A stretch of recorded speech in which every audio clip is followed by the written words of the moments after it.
3 दिवसीय चल रहे 13वें ग्लोबल फेस्टिवल ऑफ जर्नलिज्म एवं ईवीजीसी की मारवा स्टूडियो में पहले दिन के तीसरे सत्र में पत्रकारिता के भविष्य को आकार देने में एआई की भूमिका पर चर्चा की गई। दीप प्रज्वलन और गणेश वंदना के साथ कार्यक्रम की शुरुआत की गई। कार्यक्रम में doctor Sandeep Marwah festival president, Niharika Sharma digital creators, Dushyant Kukreja digital creator, Preeti Dahiya senior news anchor, Arijit Bhattacharya founder virtually go com, Ajay Verma media professional, RK Singh former engineer in chief Doordarshan मौजूद रहे। कार्यक्रम में उपस्थित अतिथिगण को बुके देकर स्वागत किया गया। Doctor Sandeep Marwah festival president ने कहा, लोगों को आर्टिफिशियल इंटेलिजेंस को सही से समझकर उसका उपयोग करना चाहिए। एआई के आने से हर क्षेत्र में बहुत बदलाव हुआ है और भविष्य में भी होगा। वहां मौजूद अतिथिगण ने भी एआई पर अपने अपने विचारों को साझा किया। कार्यक्रम में अतिथिगण द्वारा न्यूज बुलेटिन डे 1 का पोस्टर रिलीज किया गया। साथ ही प्रश्न उत्तर का सत्र भी रखा गया, जिसमें स्टूडेंट ने अतिथिगण से कई सवाल पूछे और उनका सवालों के जवाब पाए। कार्यक्रम में डॉक्टर संदीप मारवा द्वारा अतिथिगण को फेस्टिवल मोमेंटो देकर सम्मानित किया गया। कार्यक्रम के दूसरे हॉल में AAFT school of still photography student द्वारा पेंटिंग्स एग्जीबिशन का उद्घाटन संदीप मारवा और अतिथिगण द्वारा किया गया। इसी दौरान म्यूजिकल परफॉर्मेंस के साथ कार्यक्रम में 4 चांद लग गए और पहले दिन के कार्यक्रम का भव्य समापन हुआ। See, AI is good and bad in both senses, क्योंकि आपको प्रॉम्प्ट देना है। आप कोई भी ऐप यूज करते हो, अगर आप जर्नलिस्ट हो, मे बी आप कोई स्टोरी कर रहे हो, उसके लिए आपको कुछ इनपुट चाहिए, तो आप लोग सबसे पहले डालोगे कि हाँ ठीक है, से फॉर एन एग्जांपल आपको राम मंदिर के ऊपर एक स्टोरी करनी है, कब से शुरू हुआ, कैसे बन रहा है, सो आप वो प्रॉम्प्ट डालोगे, आपको डेटा मिल जाएगा। लेकिन उस डेटा को कैसे आप कोलेट करते हो, दैट इज योर टेक। आप सोचोगे कि आपको वो स्टोरी कैसे बनानी है। आप अभी से शुरू करके पीछे जाना चाहते हो या पीछे से स्टार्ट करोगे कि पहले कहां से स्टार्ट हुआ था, कहां से बाबरी मस्जिद वाला पूरा आप वैसे कवर करना चाहते हो।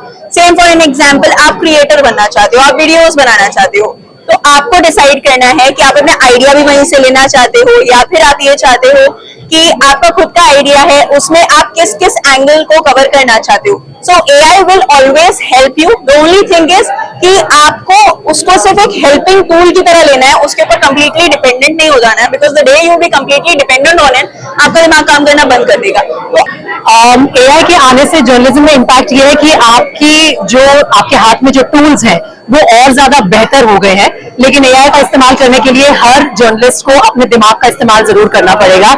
ऐसा नहीं है कि हम अपने दिमाग को गिरवी रख के सिर्फ एआई पे डिपेंडेंट हो जाए, उससे जर्नलिज्म बेहतर नहीं होगी। फ्यूचर ऑफ जर्नलिज्म तभी बेहतर होगा जब हम इन टूल्स का, चाहे वो एआई हो, चाहे वो चैट जीपीटी हो, चाहे कुछ और इंटेलिजेंट टूल्स आने वाले जमाने में आए, उनका इस्तेमाल अपने सेंस ऑफ जर्नलिज्म के साथ मिलाकर अगर करेंगे तो future of journalism is very bright, क्योंकि हमारे पास बेटर रिसर्च स्टोरीज होंगी, हमारे पास बेटर टॉपिक्स होंगे जिन्हें हम कवर करना चाहते हैं।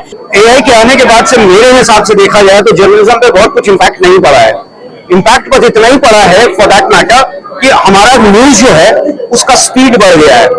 क्योंकि पहले क्या होता था कि आप रिसर्च करने के लिए 25 किताबों को देखते थे या पूछते थे, फोन करते थे, बैकग्राउंड्स में जाते थे। अभी क्या है कि एआई के आने के बाद आप एक क्लिक करते हैं, आपके पास सारा डेटा आ जाता है।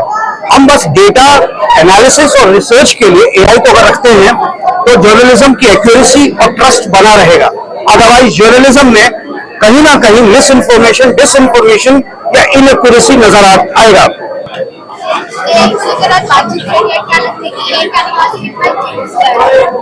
मैंने अपने YouTube के बारे में बताया था कि मैं एक यूट्यूबर हूँ और मेरे को इस चीज में ज्यादा पता है। तो एआई के आने से हमारी बहुत चीजें मतलब जल्दी हो जाती है। स्क्रिप्टिंग की बात की जाए, स्क्रिप्टिंग हम जल्दी से एआई से मतलब एक रफ आइडिया मिल जाता है। ऐसा तो नहीं होता कि जो स्क्रिप्टिंग हो रही है वो एकदम प्रॉपर हो रही है, लेकिन हम थोड़ा चेंजेस कर देते हैं। देखिए, मैं इतना ही कहना चाहता हूं कि इतना रहे ख्याल सताने के साथ साथ कि हम भी बदल रहे हैं जमाने के साथ साथ।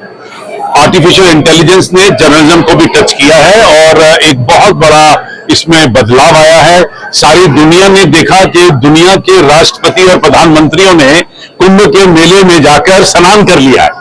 अब इसमें कुछ अच्छाई भी है, कुछ बुराई भी। तो हर जब भी कोई नई टेक्नोलॉजी आती है, नई डिस्कवरी या इन्वेंशन होती है, तो उसके दोनों पहलू देखे जाते हैं, कुछ बुराइयां और कुछ अच्छाइयां। तो हो सकता है कि इस वक्त क्योंकि आर्टिफिशियल इंटेलिजेंस ने जर्नलिज्म के ऊपर एक प्रभाव डाल दिया है, तो बहुत सारा क्रिटिसिज्म भी पैदा हुआ है। आज के इस सेमिनार का सबसे बड़ा तात्पर्य यही था कि आफ्टर ऑल आर्टिफिशियल इंटेलिजेंस को भी तो हम ही लोग ऑपरेट कर रहे हैं, तो इसका हमें क्या करना है कि मशीनों का इस्तेमाल करना है, मशीनों से इस्तेमाल नहीं होना है। बस ये आज के सेमिनार का तत्व रहा और मुझे खुशी है कि देश भर और दुनिया भर से यहाँ लोग पहुंचे हुए हैं, तांता लगा हुआ है और बड़े जोश और लगन के साथ लोग इस पूरे फेस्टिवल में भाग ले रहे हैं। आज के सारे कार्यक्रम बड़े खूबसूरत ढंग से एक्सेप्ट किए गए हैं और मुझे उम्मीद है कि आने वाले दिनों में भी, कल और परसों भी इसी तरीके से लोगों को यहाँ पर जो एक तरफ प्रयागराज में कुंभ चल रहा है और एक तरफ यहाँ पर जर्नलिज्म का ये कुंभ चल रहा है, उसमें लोग स्नान करेंगे।